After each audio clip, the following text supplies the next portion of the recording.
அனைவருக்கும் வணக்கம். இப்போது பாலியல் பலாத்கார வழக்கு, உதாரணத்துக்கு போக்சோ ஆக்ட், இந்த குழந்தை பாலியல் பலாத்காரம் செய்துட்டாங்க.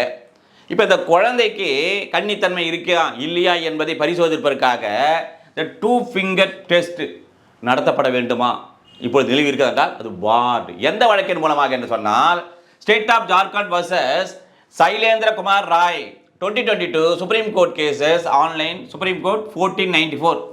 இதில் இப்போ இந்த ஏபிஎஸ் கார்பஸ் பெட்டிஷன் இதில் 2022 இந்த மெட்ராஸ் ஹைகோர்ட் ஆனது இந்த Gajendran versus superintendent of police ஆனது இருக்குல்ல, இதில் ரெஃபர் பண்ணியிருப்பாங்க.